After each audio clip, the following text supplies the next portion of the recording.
తల లేదు తోక లేదు, ఎవడికి ఎంత దోస్తే మధ్యలో కూర్చోండి అమ్మా. ఏం చేస్తున్నారు? కూర్చోండి, కూర్చోండి. ఏం చేస్తున్నారు? కూర్చోండి.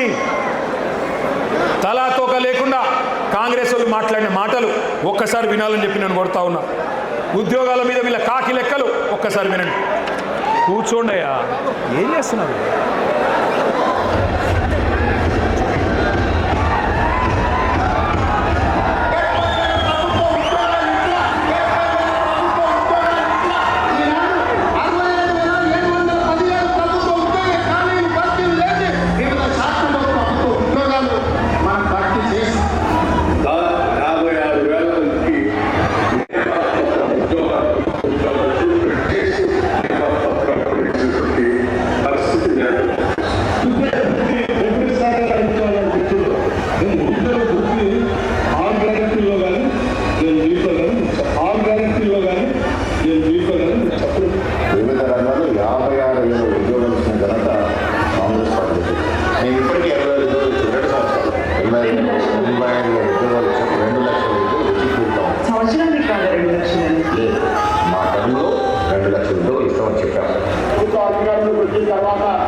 దాదాపు 70,000 ప్రభుత్వ ఉద్యోగాలు ఇచ్చిన ఘనత మా కాంగ్రెస్ పార్టీ ప్రభుత్వాన్ని.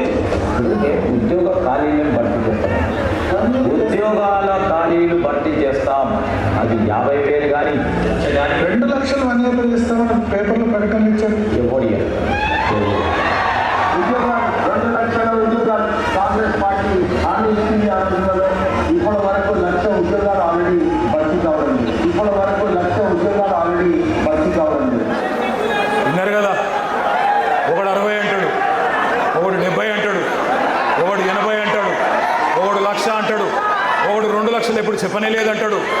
అసలు వాళ్ళకు అబద్ధం ఆడితే అతికినట్టని ఉండాలా. కనీసం అబద్ధాల వల్ల ట్రైనింగ్ ఇవ్వాలి అనుమూల రేవంత్ రెడ్డి గారు. అది కూడా ఇస్తలేడు. ఇదివరకు ఎవడన్నా దొంగ లెక్కలు చెప్తే కాకి లెక్కలు అనేటోళ్ళు. కానీ ఇవాళ అందరూ కాకి లెక్కలు కాదు, కాంగ్రెస్ లెక్కలు అనే పరిస్థితి వచ్చింది. ఎందుకంటే నేను అడిగిన శాసనసభలో కూడా, అయ్యా ఎన్ని ఉద్యోగాలు ఇచ్చినారు మీరు కరెక్ట్గా చెప్పండి అని. శాసనసభ సాక్షిగా కాంగ్రెస్ ప్రభుత్వమే చెప్పింది 16,978 ఉద్యోగాలు మాత్రమే ఇచ్చామని. కానీ అందులో కూడా రీనోటిఫికేషన్లు తీసేస్తే, కేసీఆర్ ప్రభుత్వంలో ఇచ్చిన నోటిఫికేషన్లను రద్దు చేసి తిరిగి ఇచ్చిన వాటిని తీసేస్తే 10,000 ఉద్యోగాలు కూడా ఈ 2.5 సంవత్సరాల్లో రేవంత్ రెడ్డి ప్రభుత్వం ఇవ్వలేదు. ఇది వాస్తవం. కానీ ఇంకా సిగ్గు లేకుండా పిసిసి అధ్యక్షుడు చెప్తున్నాడు మహేష్ గౌడ్ గారు, మేము ఎన్నడూ చెప్పలేదు ఏడాదిలో 2 లక్షల ఉద్యోగాలు అన్న మాట ఎన్నడూ చెప్పలేదని మహేష్ గౌడ్ గారు చెప్తున్నాడు. బట్టి విక్రమార్క గారు ఉప ముఖ్యమంత్రి చెప్తున్నాడు నిరుద్యోగ భృతి హామీ 4,000 ఇస్తామన్నది మేము ఇయ్యనే లేదు అని ఆయన బొంకుతా ఉన్నాడు. ఈ మహానుభావులు ఏమేం చెప్పినారో గుర్తుందా? కాలేజీ అమ్మాయిలకు స్కూటీలు ఇస్తామన్నారు. ఇవాళ ప్రియాంక గాంధీ గారిని రాష్ట్రంలోని మా చెల్లెలు అడుగుతున్నారు, ఎక్కడ నీ స్కూటీలు అని అడుగుతూ ఉన్నారు. స్కూటీలు లేవు, మొత్తం లూటీ మాత్రం జోరుగా నడుస్తూ ఉన్నది. బ్రహ్మాండంగా నోటిఫికేషన్లు లేవు, లూటిఫికేషన్ మాత్రం జోరుగా నడుస్తున్నది.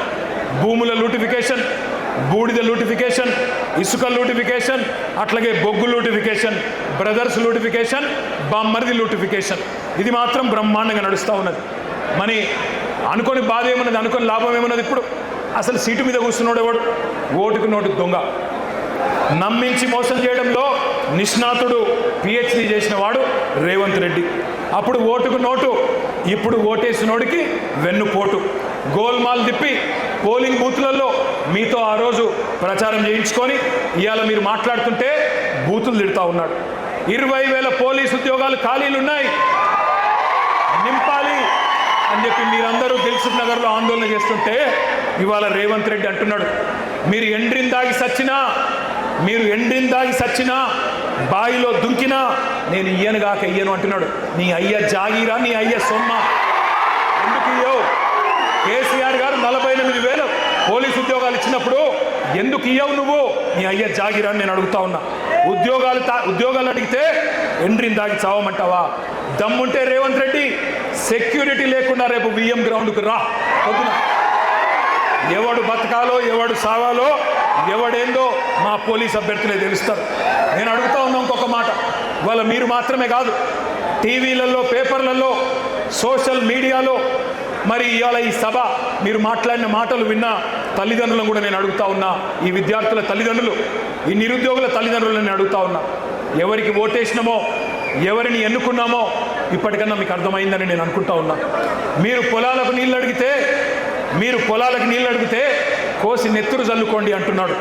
మీ బిడ్డలు కొలువులు అడిగితే ఎండ్రిని దాగండి, బాయిలో దుంకండి అంటున్నాడు. ఎట్లాంటి ఉన్మాద పార్టీకి, ఎంత కావురం, ఎంత అహంకారం తలకెక్కిన దుర్మార్గుడికి మీరు ఓట్లేసినారో ఈ పాటికన్నా మీకు అర్థమైందని నేను అనుకుంటా ఉన్నా. గ్రూప్ 1 మెయిన్స్ కోసం 1:100 పిలుస్తా అని చెప్పిండు. పిలువురా నాయన అంటే మరి మళ్ళీ తలకు మాసిన సన్నాసులు అని తిడతాడు. గ్రూప్ 2 ఉద్యోగాలు 2000కు పెంచరా నాయన నువ్వే చెప్పినావంటే పెయిడ్ ఆర్టిస్టులు అంటాడు, లాగుల తొండలు ఇడిచిపెడతా అంటాడు, శంకినీలను తిడతాడు. 25,000 మెగా డిఎస్సి ఎక్కడా దగా డిఎస్సి చేసినావు, నువ్వు మెగా డిఎస్సి కాదు ఇచ్చింది అంటే మళ్ళీ నీ గుడ్లు వీకి గోటీలాడతాను చిల్లర మాటలు మాట్లాడతాడు. వయో పరిమితి ఆనాడు కేసీఆర్ గారు పెంచిండ్రు, నువ్వెందుకు తగ్గించినావు అట్లే ఉంచు అంటే దాని మీద స్పందన ఉండదు. ఎందుకింత అహంకారం, ఎందుకింత బలుపు, ఈ అవమానాలు, ఈ అవహేళనలు మర్చిపోతారు తెలంగాణ పిల్లలు అనుకుంటున్నావా రేవంత్ రెడ్డి?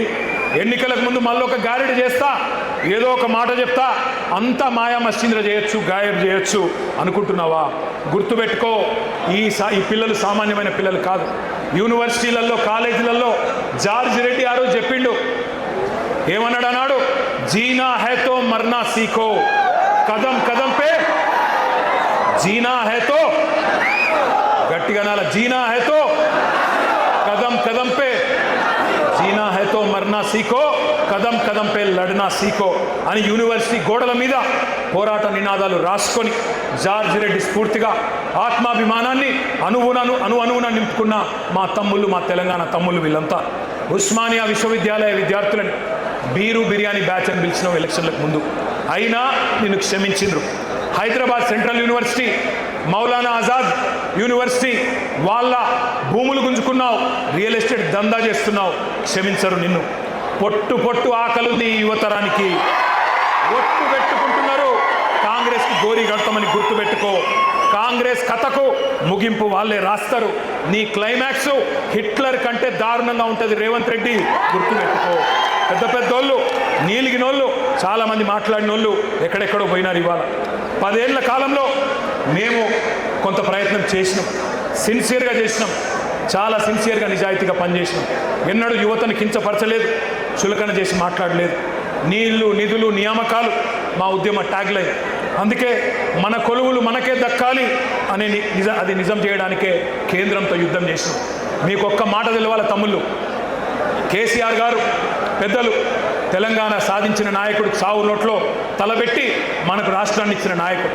ఆయన మీకోసమే కొత్త జోనల్ సిస్టమ్ తేవడానికి 2.5 సంవత్సరాలు కష్టపడ్డాడు. ఇక్కడి కొలువులు, ఇక్కడి ప్రభుత్వ ఉద్యోగాలు మన పిల్లలకే రావాలని 95% స్థానిక రిజర్వేషన్ చేయాలని చెప్పి శాసనసభలో బిల్లు పాస్ చేసి ఢిల్లీకి మోడీ దగ్గర పంపినాడు.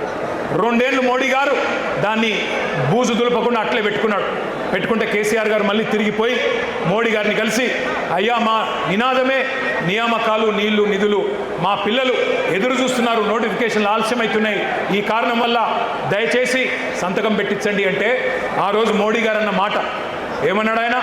ఏందయ్యా నీది ఏమన్నా ప్రత్యేక దేశం అనుకుంటున్నావా, లేక భారతదేశంలో ఒక రాష్ట్రం అనుకుంటున్నావా? 95% రిజర్వేషన్ లేనిది ఎట్లుంటుంది అట్లా?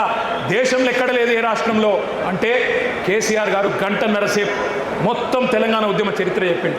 ఎట్లా మన పిల్లలు కొట్లాడి పోరాడి ముల్కీ ఉద్యమం నుంచి, గైర్ ముల్కీ ఉద్యమం నుంచి, ఇడ్లీ సాంబార్ గోబ్యాక్ ఉద్యమం నుంచి 610 జీవో, గిర్గ్లానీ కమిషను అన్నీ కూడా 6 పాయింట్ ఫార్ములా అన్నీ చెప్తూ 14F అన్నీ చెప్పి ఒప్పించి మెప్పించి చివరికి ఆ రోజు మోడీ గారిని ఒప్పిస్తే 95% స్థానిక రిజర్వేషన్లున్న ఒకే ఒక్క రాష్ట్రం భారతదేశంలో మన తెలంగాణ. ఇది మన కేసీఆర్ సాధించిన విజయం, మన కేసీఆర్ సాధించిన విజయం. డిస్టర్బ్ చేయకండి. ఒక్కసారి నేను మిమ్మల్ని అడుగుతా ఉన్నా, ఎంత ఘర్షణ పడ్డామో, ఎంత పని చేశామో, ఎంత శ్రమ చేశామో మాకు తెలుసు, మీకు తెలుసు. కానీ నేను మొత్తం మంచి జరిగిందని నేను అంటలేను. కొన్ని పొరపాట్లు కూడా జరిగినాయి, తెలుసో తెలియకనో కొన్ని పొరపాట్లు జరిగినాయి. టీఎస్పీఎస్సీ పేపర్ లీక్ అయింది. పేపర్ లీక్ అయితే కాంగ్రెస్ ఓడో బీజేపీడో పట్టుకోలేదు, మన ప్రభుత్వమే పట్టుకుంది. మీడియానో ఇంకెవరో పట్టుకోలే, మన ప్రభుత్వమే పట్టుకొని వాళ్ళని శిక్షించింది. కానీ మీకు కోపం వచ్చింది. కొద్దిగా ఇంకా గట్టిగా ఉండాలి, ఆ బోర్డును రద్దు చేయాలి, ఇంకా ఆ రోజు స్ట్రిక్ట్గా ఉంటే బాగుండదన్న కోపం మీకు కూడా వచ్చింది. అందుకే నేను అంటున్నా, మీ ఆవేదన మాకు అర్థమైంది, మీ ఆరాటం అర్థమైంది, కొన్ని పొరపాట్లు జరిగిన విషయం కూడా మాకు అర్థమైంది. వాటిని సవరించుకునే సత్తా కూడా మళ్ళీ బీఆర్ఎస్కు మాత్రమే ఉంది. ఆనాడు చెప్పినాం, ముందు చెప్పాం, ఈరోజు కూడా చెప్తా ఉన్నా. ఎప్పుడు ఎవరు అడిగినా ఏ వేదిక ద్వారా అడిగినా చెప్తాం. 9.5 ఏళ్లలో ఆ రోజు మన ప్రభుత్వం, కేసీఆర్ గారి ప్రభుత్వం చేపట్టిన నియామకాలు 2,32,308 పోస్టులు. ప్రక్రియ పూర్తి చేసి భర్తీ చేసిన జాబులు 1,60,083 ఉద్యోగాలు. ఒక్కసారి ఆ స్లైడ్ వేయాలని చెప్పి నేను కోరుతా ఉన్నాను. నేను ఈ వేదికగా ఇవాళ నేను కాంగ్రెస్ను, బీజేపీని కూడా సవాల్ చేస్తూ ఉన్నా. భారతదేశంలో ఒక దశాబ్ద కాలంలో కోవిడ్ వచ్చినా అత్యధికంగా ఉద్యోగాలు సృష్టించిన రాష్ట్రం తెలంగాణ. ఇవి గాలికి చెప్పే గణాంకాలు కాదు, కళ్ళబొల్లి కాకి లెక్కలు కాదు. ఎవరైనా ఛాలెంజ్ చేసుకోవచ్చు. కాంగ్రెస్ కనుక ముందుకొచ్చినా, బీజేపీ ముందుకొచ్చినా దీన్ని రుజువు చేసే బాధ్యత మాది. కానీ మేము ఒక చిన్న తప్పు చేసినాం.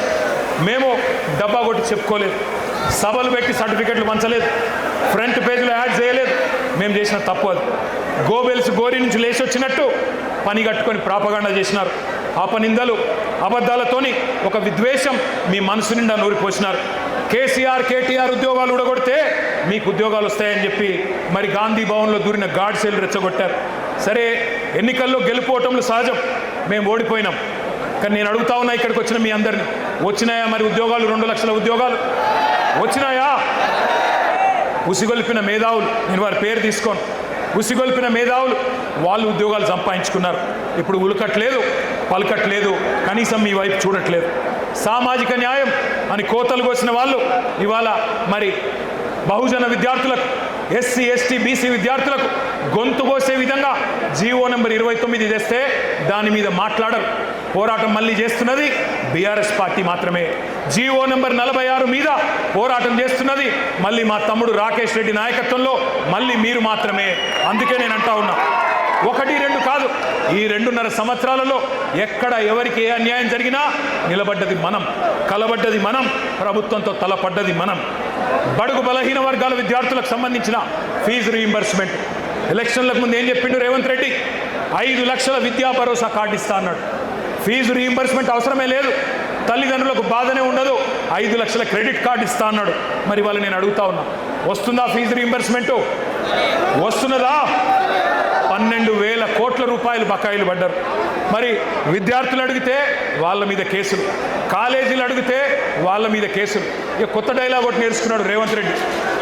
పాఠాలట ఇప్పుడు ఇంగ్లీష్లో తెలుగులో చెప్పొద్దట, పాఠాలు జర్మన్లో చెప్పాలన్నట, జపనీస్ భాష నేర్పియాలన్నట, కొరియన్ భాష నేర్పియాలన్నట.